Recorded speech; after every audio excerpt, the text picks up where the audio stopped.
What's going on, everyone? Jack here from Half Chrome, and this is the DJI Avata 2. It's an awesome drone, but I think there are some ways you can make it even better. I have a handful of upgrades and things that you can add to make this an even better and safer experience, and I'm going to start with some of the things that I think everybody should do, and then I'm going to kind of work my way up to some of the things that are probably only on the list for professionals. Either way, let's talk about making this thing an even better option.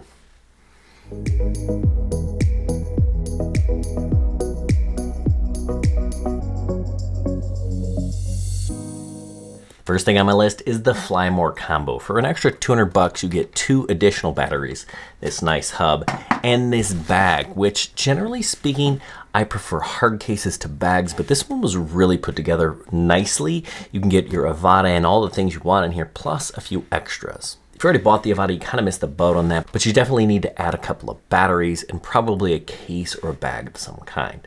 You never want to go without protecting your investment, and it's nice to have something to make it easy to bring along with you. Number 2 is this, and this absolutely should have been included with the drone.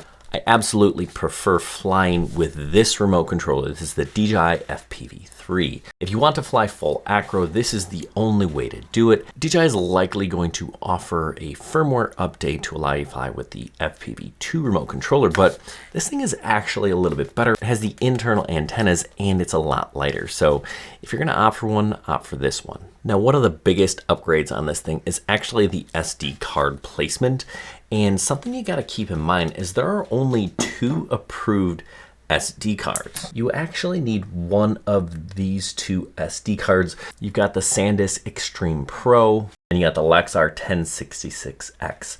It's becoming more and more common that you need one of these super high speed cards for different action cameras and drones and things like that. Now, there is external storage on this drone, but you're definitely gonna still wanna add an SD card. I would say 64 gigs or larger. You can see I have a UV filter on this drone. Now, I'm not a big fan of UV filters in general, but on a drone like this, an Avata, an FPV drone, you want that extra piece of glass protecting the camera. This is a very expensive camera, and a UV filter is perfect for that. Now, it's gonna cost you about 20 bucks or so to just get a UV filter, but it's gonna be a lot more expensive if you crack glass on this camera. My next accessory is pretty obvious.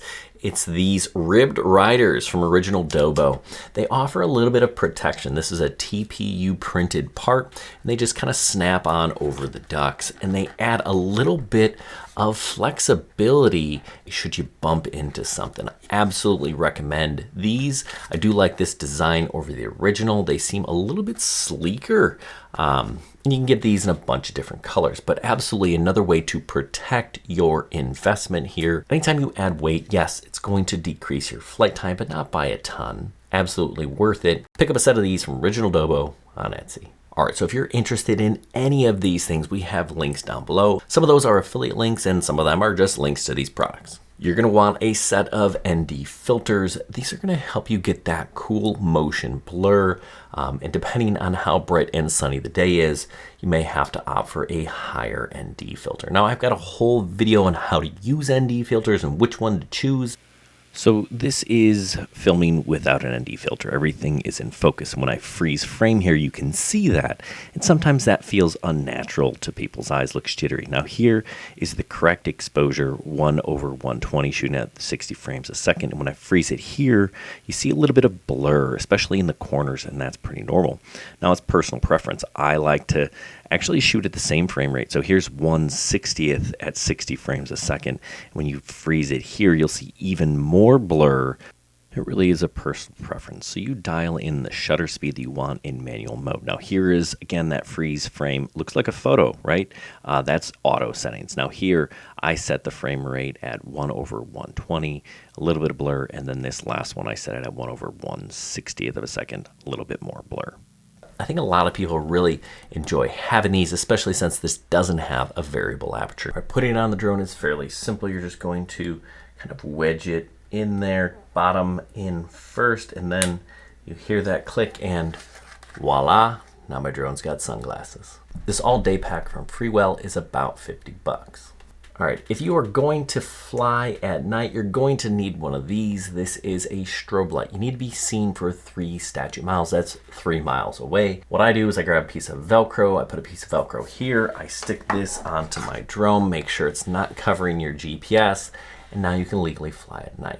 This is the Firehouse Arc 5, and it's about $35. Okay, this is my next recommendation. Absolutely, get yourself a landing pad. If you don't have one of these are great for drones. And I say the bigger the better. They typically fold up into something small, but you want one of these, especially if you're landing in areas where there's dirt or sand or snow or wet ground. It is going to protect your drone. You fold it up, you stick it in the bag, and you're good to go. Again, another investment to keep your drone safe.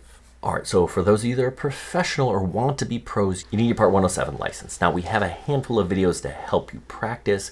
We have even more if you're one of our Patreons, so make sure you check that out. The 107 test costs $175, and it's not super intuitive. There aren't a whole lot of questions on actual common sense drone flying. It's a lot of METAR weather reports and reading sectional charts and stuff like that. If you know how to do it, good for you. If not, maybe check out our information on the Part 107 exam. My last recommendation is actually something like this. This is the DJI Air 3, and you can't get all the pictures and videos you need from your Avata. It's a different sort of tool, and I love the Air 3. I think this is the drone you want to pair with your Avata 2. The Air 3 has 2 cameras, full obstacle avoidance, and a handful of intelligent flight modes. This drone is a beast and absolutely the one I'd recommend. Now, the Mavic 3 Pro, slightly better, 3 cameras, not just 2, micro 4/3 sensor, awesome. But that thing is over $2,000, and this one you can get for about $1,100. The Mini 4 Pro is also a pretty awesome option, 1 camera, but again, you're gonna spend a little bit less money. But if you ask me, the Air 3 is the way to go, or the Spectre Air, which is a little bit cheaper, but is basically an identical drone. Anyway, I hope this was helpful. If it was, give us a thumbs up, subscribe to the channel if you haven't already. We'd love to have you back. And what do you think? Is there an accessory that I missed, something that would make this thing even better? If so, leave a comment down below. Let us know what that is. If you want to buy one of these things, click on one of those links below. Most of those are helping support this channel. Others are just helping you buy those things. Good luck, everyone. Happy flying.